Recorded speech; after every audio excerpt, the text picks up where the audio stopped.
ನಾನು ಮೊನ್ನೆ ಟಿ ವಿಲಿ ನೋಡಿದೆ, ಕುಮಾರಸ್ವಾಮಿ ಅವರು ಬಂದ್ಬಿಟ್ಟು ವೇದಿಕೆಯಲ್ಲಿ ಓದೋರು ಬಂದ್ಬಿಟ್ಟು ಹೇಳ್ತಾರೆ, ನಾನು ನಮ್ಮ ಮನೆ ಮರ್ಯಾದಿನ ಬೀದಿಲಿ ಹರಾಜಾಗದಂಥ ಪಕ್ಷದವ್ರ ಜೊತೆಗೆ ನಾನು ಸ್ಟೇಜ್ ಹಂಚ್ಕೋಬೇಕಾ, ನಾನು ಪಾದಯಾತ್ರೆ ಮಾಡಬೇಕಾ ಅಂತೇಳಿ ಅವ್ರು ಹೇಳ್ತಾರೆ. ವೆರಿ ನೆಕ್ಸ್ಟ್ ಡೇ ಹೋಗ್ಬಿಟ್ಟು ಆರಾಮಾಗಿ ಅವ್ರ ಜೊತೆಗೆ ನಿಂತ್ಕೊಂಡು ಪಾದಯಾತ್ರೆ ಮಾಡ್ತಾರೆ. ಸರ್ ಏನು ಹೇಳ್ತೀರಾ ಸರ್ ನೀವು ಇದಕ್ಕೆ? ನಿಮಗೆ ಒಂದು ಸ್ವಲ್ಪನಾದರೂ ಆತ್ಮಸಾಕ್ಷಿ ಇದ್ದರೆ, ನೀವು ಮಾಡ್ತಾ ಇರೋದು ಸರಿ ಅನಿಸಿದ್ರೆ ಸರಿ, ಓಕೆ ನೀವು ಮಾಡಿ. ನಿಮ್ಗೆ ಸರಿ ಅನಿಸಿಲ್ಲ ಅಂದ್ರೂ ನೀವು ಮಾಡ್ತಾ ಇದ್ದೀರಾ ಅಂದರೆ ಅದು ಏನದು? ನೀವು ನೀವು ನೀವು ನಿಮಗೋಸ್ಕರ ನಿಮಗೆ ಮಾಡ್ಕೊಂಡಿದ್ದ ಅನ್ಯಾಯ ಅಲ್ಲ, ನಿಮ್ಮನ್ನು ನಂಬ್ಕೊಂಡಿರೋ ಕಾರ್ಯಕರ್ತರಿಗೆ ಮಾಡಿರೋ ಅನ್ಯಾಯ. ಆ ಪಾದಯಾತ್ರೆಯಲ್ಲಿ ಒಂದೇ ಒಂದು JDS ಬಾವುಟ ಇಲ್ಲ. ಪಾದಯಾತ್ರೆಗೆ ಸುಮ್ಮನೆ ನಿಮ್ಮ ಕಾರ್ಯಕರ್ತರು ಬರ್ತಾರೆ ಅಂದರೆ ಅವ್ರಿಗೆ ಪಾಪ ಮನಸ್ಸಾಕ್ಷಿ ಇರಲ್ವಾ? ನೀವು ಒಂದು ಪಾರ್ಟಿ ರೆಪ್ರೆಸೆಂಟ್ ಮಾಡ್ತಾ ಇದ್ದೀರಾ ಅಂದರೆ ನೀವು ಹೆಂಗಿರಬೇಕು? ನೀವು ಆ ಥರ ಇಲ್ಲ.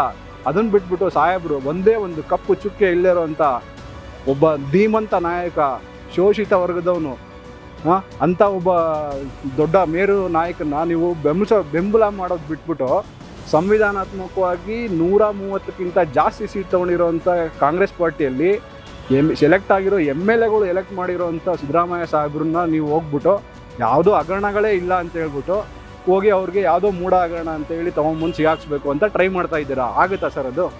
ಒಂದೇ ದಿವಸದಲ್ಲಿ ಅವ್ರು ಯಾರು ಅಬ್ರಾಹ್ಮ್ ಅನ್ನೋರು ಬಂದು ಕಂಪ್ಲೇಂಟ್ ಕೊಡ್ತಾರಂತೆ ರಾಜ್ಯಪಾಲರು ಒಂದೇ ದಿವಸದಲ್ಲಿ ಇವ್ರಿಗೆ ನೋಟಿಸ್ ಕಳಿಸ್ತಾರಂತೆ. ಇದು ಎಲ್ಲಾದರೂ ನಿಮಗೆ ನಮ್ಮಂಥ ಪ್ರಜ್ಞಾವಂತರಿಗೆ, ವಿದ್ಯಾವಂತರಿಗೆ ಗೊತ್ತಾಗಲ್ಲ ಅಂತ ಅಂದ್ಕೊಂಡಿದ್ದೀರಾ?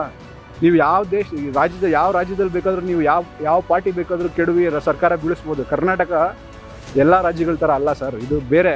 ಕರ್ನಾಟಕದಲ್ಲಿ ತುಂಬ ಬುದ್ಧಿವಂತರಿದ್ದಾರೆ.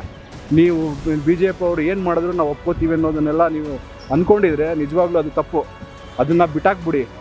ನಾವು ಸಿದ್ದರಾಮಯ್ಯ ಸರ್ ಜೊತೆಗೆ ನಾವು ಒಬ್ಬರಿಲ್ಲ, ಇಡೀ ಕರ್ನಾಟಕ ಇದೆ. ಇಡೀ ಕರ್ನಾಟಕದಲ್ಲಿ ಪ್ರತಿಯೊಂದು ತಾಲೂಕಲ್ಲೂ ಮಿನಿಮಮ್ ಅಂದ್ರೆ 50,000 ಜನ ಇದ್ದಾರೆ. ಬರೀ ಒಂದು ಕರೆ ಕೊಟ್ಟರೆ ಸಾಕು, ಎಲ್ಲರೂ ಬೆಂಗಳೂರಿಗೆ ಬರ್ತಾರೆ. ಹುಷಾರು, ಈ ಥರದ್ದೆಲ್ಲ ನೀವು ಹುಚ್ಚಾಟ ಮಾಡೋಕ್ಕೆ ಹೋಗ್ಬೇಡಿ.